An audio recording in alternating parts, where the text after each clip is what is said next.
கோமிஸ் எனப்படும் ஸ்லாங்கூர் இந்தியர் கூட்டுறவு அமைப்பின் துவக்க விழா நல்லெண்ண விருந்துபசரிப்போடு நேற்று மாலை பெட்டாலிஞ்சயா தோட்ட மாளிகையில் வெகு சிறப்பாக நடைபெற்றது. ஸ்லாங்கூரில் உள்ள இந்தியர்களின் பொருளாதார உயர்வுக்காகவும் அவர்களின் வாழ்க்கை தரத்தை மேம்படுத்தவும் இலக்காக கொண்டு அமைக்கப்பட்டுள்ள இந்த கூட்டுறவு அமைப்பு ஓம்ஸ் அறவாரியத்தின் தலைவரும் மலேசிய அறிவா சங்கத்தின் தோற்றுநருமான ஓம்ஸ்பா தியாகராஜன் தலைமையில் திறப்பு விழா கண்டது. ஆடல் பாடல் விருந்துபசரிப்புடன் நடைபெற்ற இந்த நிகழ்ச்சியில் இருவருக்கு சாதனை விருதுகள் வழங்கப்பட்டது. சிறந்த மாணவி ஒருவருக்கு சன்மானம் வழங்கப்பட்டது. மேலும் பலரும் கௌரவிக்கப்பட்டனர். நிகழ்வில் பேசிய ஓம்ஸ்பா தியாகராஜன், நம் நாட்டில் பல கூட்டுறவு கழகங்கள் உண்டு.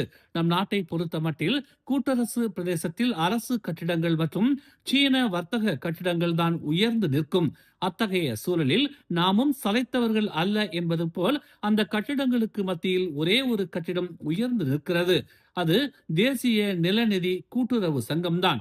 துன் வீதி சம்பந்தன் கட்டிடம் என அது உயர்ந்து நிற்கிறது என்று அவர் கருத்துரைத்தார். அப்படி ஒரு கூட்டுறவு கழகத்தை தோற்றுவிக்க அவர்கள் பல்வேறு விதமான சிரமத்தை எதிர்நோக்கி இருக்கிறார்கள். நம் சமுதாய நன்மைக்காக பிற இனங்களின் மத்தியில் நாமும் சிறந்து விளங்க வேண்டும் என்பதற்காக அரும்பாடுபட்டு தேசிய நிலநிதி கூட்டுறவு சங்கத்தை உருவாக்கினார்கள்.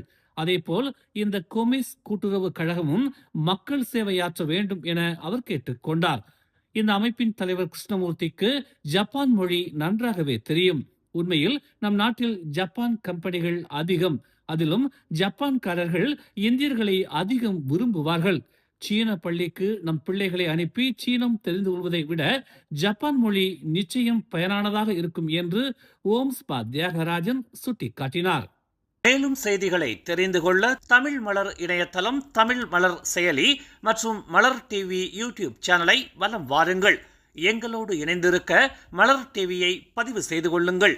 உறவுகள் மகிழ்ந்திட விருப்பம் மற்றும் பகிர்வு சேவையை சொடுக்கிடுங்கள்.